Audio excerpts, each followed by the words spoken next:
Hi friends. जैसा कि हम 5G का आर्किटेक्चर जो है उसका डिप्लॉयमेंट जो भी होता है तो उसमें दो तरह से कर सकते हैं।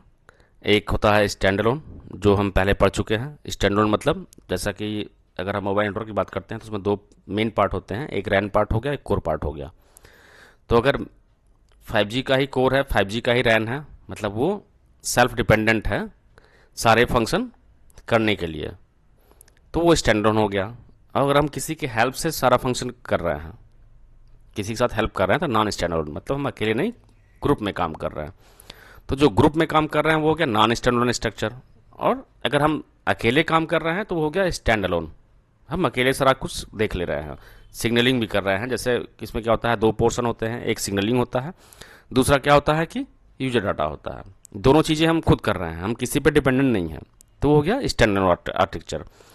और अगर हम किसी, चाहे सिग्नलिंग के लिए चाहे यूजर डाटा के लिए, अगर हम किसी पे डिपेंडेंट हैं तो वो क्या हो गया मेरा नॉन स्टैंड अलोन आर्किटेक्चर जो है। तो स्टैंड अलोन आर्किटेक्चर और जो 5G का कोर है आर्किटेक्चर, उसके बारे में हम पहले लेक्चर में पढ़ चुके हैं। तो आज हम पढ़ेंगे कि नॉन स्टैंड अलोन आर्किटेक्चर जो है, जैसा कि एयरटेल और भी ऑपरेटर यूज कर रहे हैं, क्योंकि ये थोड़ा सा मतलब चीपेस्ट है, इस चक्कर में हम ये यूज कर रहे हैं। तो इसमें क्या क्या जो है मेरे पास ऑप्शन है कि हम नॉन स्टैंड अलोन जो है कितने तरह से यूज कर सकते हैं। तो पहला ऑप्शन आता है कि मेरे पास 5G का कोर नहीं है। जैसा कि आपको यहाँ कोर दिख रहा है, ये LT का कोर है, EPC, इवॉल्व पैकेट कोर। इसमें आपको जो दिख रहा है इक्विपमेंट जो है वो LT के हैं, MMES serving gateway, packet gateway, फिर आपका ये एक्सटर्नल नेटवर्क से कनेक्ट है। अब इसमें क्या हो रहा है कि आपके पास जो पहले से एग्जिस्टिंग नेटवर्क है वो ई नोड भी है, LT नेटवर्क है, और आप एक नया डिप्लॉय कर दिए जी नोड भी, 5G का बेस स्टेशन आप जो है डिप्लॉय कर दिए हैं। तो इसमें क्या करेगा कि ये जो पहला आर्किटेक्चर है, जो ऑप्शन 3 है जो है मेरा, तो इसमें जो LT का जो नोड बी होगा, ई नोड बी जो है वो मास्टर नोड की तरह काम करेगा, MCG, मास्टर सेल ग्रुप। और जो जी नोड भी हम लगाए हैं वो as a secondary cell group की तरह काम करेगा। लेकिन जो मेरा जी नोड भी होगा वो ई नोड बी से जो है आपस में इंटरफेस होगा। जैसे e node B to e node B X2 interface होता है, तो इसके बीच भी X2 इंटरफेस होगा। लेकिन जो X2 इंटरफेस होगा वो कंट्रोल प्लेन पे भी सिग्नलिंग के लिए रिस्पॉन्सिबल होगा और यूजर डाटा के लिए भी रिस्पॉन्सिबल होगा। मीन्स सिग्नलिंग के लिए भी जब भी यूजर जो है अटैच होगा जी नोड बी में, तो उसके लिए भी सारा चीज जो है RRC सिग्नलिंग जो है वो इसके थ्रू ही होगा। और फिर यूजर डाटा भी जो है जो आएगा वो, जैसे इनके बीच में आपका यूजर प्लेन भी एग्जिस्ट कर रहा है, तो डाटा कोर से आएगा ई नोड बी होते हुए फिर जी नोड बी को जाएगा, और फिर यहां से फिर डाटा इसको रिसीव होगा। मतलब इसमें मेन कंसेप्ट क्या है कि आपका जो जी नोड बी है उसका LT कोर से कोई डायरेक्ट कनेक्शन नहीं है। इसको जो भी चीज़ें करनी है, चाहे वो एप्लीकेशन डेटा है, चाहे वो कंट्रोल सिग्नलिंग है, वो ई नोड बी पे ही डिपेंडेंट होगा। तो ये आर्किटेक्चर का जो ऑप्शन है मेरा वो ऑप्शन नंबर 3 है। तो ये हो गया पहला ऑप्शन, हम जी नोड बी लगा दिए और ई नोड बी से उसको कनेक्ट कर दिए। अब सारे चीज़ के लिए रिस्पॉन्सिबल मेरा ई नोड बी है। ई नोड बी मेरा एज ए MCG और जी नोड बी मेरा as a secondary cell work कर रहा है। दूसरा ऑप्शन आते हैं, ऑप्शन नंबर 3A। 3A में क्या हो गया कि मेरा यहां देख रहे हैं कि जी नोड भी जो है डायरेक्ट जो है LT कोर से कनेक्ट है, लेकिन कोर में MME से कनेक्ट नहीं है, वो SGW से कनेक्ट है। मतलब वो यूजर डाटा के लिए सर्विंग गेटवे से डायरेक्ट कनेक्ट है। अब मेरा डेटा जो है वो ई नोड बी से होके नहीं आएगा, लेकिन कंट्रोल प्लेन के लिए, मतलब सिग्नलिंग पार्ट के लिए अभी भी हम ई नोड बी पे डिपेंडेंट हैं। तो ई नोड सिग्नलिंग पार्ट के लिए अगर ई नोड बी पे डिपेंडेंट है तो मेरा मास्टर नोड जो है अभी भी ई नोड बी ही है। मेरा master node e node B है जो ऑप्शन नंबर 3 में A में दिखा रहा है, और सेकेंडरी सेल मेरा जी नोड बी है। कोर मेरा इसमें भी LT कोर ही है, लेकिन यूजर डाटा जो है सिग्नलिंग पार्ट जो भी हो जा रहा है, जो भी पाथ मेरा क्रिएट जब हो जा रहा है, तो जी नोड भी मेरा डायरेक्ट जो है सर्विंग गेटवे से हमको जो भी यूजर डाटा प्रोवाइड हो रहा है पर्टिकुलर यूजर के लिए, वो सर्विंग गेटवे से डायरेक्ट हमको प्रोवाइड हो रहा है और हम फिर डाटा जो है वो यूजर को फॉरवर्ड हो रहा है, लेकिन सारा कंट्रोल पार्ट जो है वो आपका इनोड बी के पास में ही है। तो ये आर्किटेक्चर नंबर 3A हो गया ऑप्शन जो है। नेक्स्ट में क्या कर सकते हैं, अभी भी कोर मेरा LT कोर है, कोर मेरा LT है, लेकिन अब क्या देख रहे हैं कि मेरा जो है जी नोड भी जो है यूजर डाटा के लिए सर्विंग गेटवे से डायरेक्ट कनेक्ट तो है ही है, ई नोड भी तो कनेक्ट रहेगा, वो पहले से एग्जिस्टिंग नेटवर्क है, तो वो यूजर के लिए भी कंट्रोल सिग्नलिंग के लिए भी LT कोर से कनेक्ट रहेगा, क्योंकि वो पहले से मेरा नेटवर्क चल रहा है।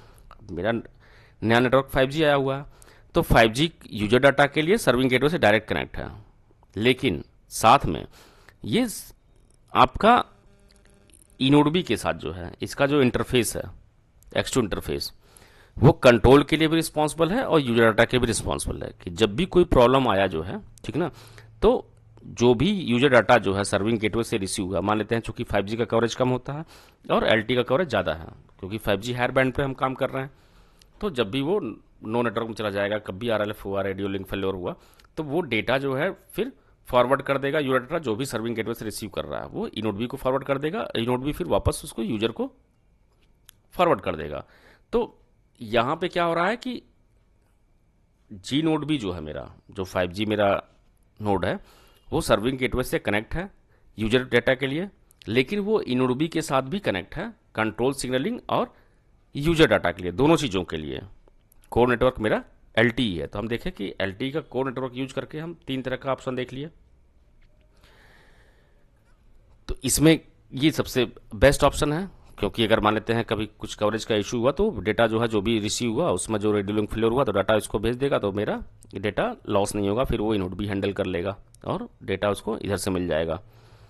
तो एक ऑप्शन ये हो गया, ऑप्शन नंबर 3A, 3X था ये। अब आगे आते हैं, अब इसमें जो मेरा कोर नेटवर्क है, जैसा कि देखने में लग रहा है कि NG कोर है, हमने 5G का कोर लगा रखा, 5G कोर लगा रखा है, जैसा कि 5G कोर आर्किटेक्चर में भी पढ़ चुके हैं कि NSF, AUSF, UDM, NEF, NRF, AMF, SMF, PCF, AF, ये सारा जो है कंट्रोल सिग्नलिंग के लिए है, और UPF जो है यूजर प्लेन फंक्शन जो है ये मेरा डेटा नेटवर्क से कनेक्ट रहता है, इंटरफेस सोन कर रखे हैं इसमें। तो इसमें क्या होगा कि जी नोड भी जो है, अब चूंकि मेरे पास जो है जो कोर नेटवर्क है वो तो 5G का ही है, तो जो जी नोड भी जो है मेरा वो एज ए मास्टर सेल काम करेगा, मास्टर नोड काम करेगा, MCG मास्टर सेल ग्रुप, और सेकेंडरी सेल ग्रुप के रूप में आपका ई नोड भी होगा। लेकिन ये ई नोड भी नॉर्मल ई नोड भी नहीं होगा, क्योंकि ई नोड भी को कनेक्ट होना है जी नोड बी से, तो ये next generation e node B, enhanced e node B होगा, जो सपोर्ट करे XN इंटरफेस को। तो अब कोर मेरे पास 5G का है और मेरा मास्टर सेल अब इसमें कौन सा हो गया, मेरा जी नोड भी हो गया। तो जी नोड भी तो कनेक्ट होगा कंट्रोल सिग्नलिंग के लिए भी, MF से कनेक्ट होगा, और यूजर डाटा के लिए UPF से कनेक्ट होगा डायरेक्ट। लेकिन इसमें सेकेंडरी सेल मेरा क्या हो गया, आपका ई नोड भी हो गया। तो जो ई नोड भी है, जो NG नोड भी है, उसके और जी नोड बी के बीच में जो इंटरफेस होगा वो कंट्रोल और यूजर डाटा दोनों चीज़ों के लिए होगा। तो ये ऑप्शन नंबर 4 हो गया। तो जो इंटरफेस कहलाएगा XNC और XNU, मतलब अभी क्या है कि LTE नेटवर्क जो है वो कंप्लीटली डिपेंडेंट है आपका जी नोड बी पे, और जी नोड बी केवल कनेक्ट है आपका 5G कोर से, ई नोड बी का कोई कनेक्शन 5G कोर से नहीं है, हम केवल अभी 5G कोर पे चला रहे हैं। इसमें LTE कोर से ये आपका जो next generation e node B है वो कनेक्ट नहीं है। तो ये ऑप्शन नंबर 4 हो गया। फिर आगे बढ़ते हैं, ऑप्शन नंबर 4A। 4A में क्या हो रहा है, 4A में जो है जैसा कि जी नोड भी मेरा ये हो गया ऊपर वाला, ठीक ना, ये तो ऑलरेडी कनेक्ट रहेगा। साथ में जो मेरा ई नोड भी है, नेक्स्ट जनरेशन ई नोड भी जो है वो आपका यूजर डाटा के लिए डिपेंड करेगा, मतलब इससे कनेक्ट होगा UPF से, मतलब UPF से डायरेक्ट जो है ये कनेक्ट होगा। तो UPF से डायरेक्ट कनेक्ट हो गया यूजर डाटा, जब ये 5G कोर से ले रहा है डायरेक्ट जो है और यूजर को प्रोवाइड कर रहा है, तो इनके बीच में केवल कंट्रोल सिग्नलिंग के लिए डिपेंडेंसी होगी। मतलब अभी जो मेरा LTE जो है वो केवल डिपेंड है कंट्रोल सिग्नलिंग के लिए जी नोड बी पे। तो ये एक ऑप्शन ये हो गया। कि ठीक है, पहले मेरे दो इसके बीच में दोनों इंटरफेस थे, यूजर प्लेन भी इधर ही सो रहा था और कंट्रोल प्लेन भी इधर ही सो रहा था। अभी क्या कर दिए कि हम यूजर प्लेन डायरेक्ट जो है इधर से ले लिए, पाथ मेरा स्विच हो गया, और कंट्रोल के लिए हम केवल डिपेंडेंट हैं आपका जी नोड बी पे। तो एक आर्किटेक्चर हो गया 4A। नेक्स्ट आ गया ऑप्शन 7। 7 में क्या हो रहा है देख रहे हैं कि आपका जो next generation e node B है वो 5G कोर के यूजर प्लेन फंक्शन से कनेक्ट तो है ही है, लेकिन साथ में क्या हो रहा है कि जो next generation e node B है आपका जो है वो जी नोड बी से आपका कंट्रोल फंक्शन में और यूजर प्लेन फंक्शन में दोनों में कनेक्ट है। पहले एक में कनेक्ट था, यहाँ पे इसका जो है इससे कनेक्शन नहीं होगा, क्योंकि जो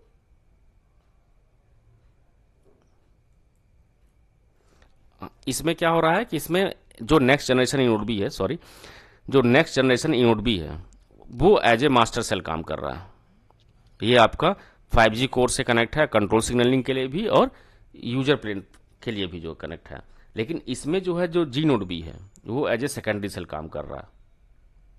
मीन्स 5G कोर से आपका जी नोड बी का डायरेक्ट कोई कनेक्शन नहीं है, वो कंट्रोल सिग्नलिंग और यूजर प्लेन सिग्नलिंग दोनों के लिए जो है, यूजर प्लेन जो है डाटा के लिए, दोनों चीज़ों के लिए वो आपका ई नोड बी पे डिपेंड कर रहा है, एल टी नेटवर्क पे डिपेंड कर रहा है। और एल टी नेटवर्क केवल कनेक्ट है आपका 5G कोर से।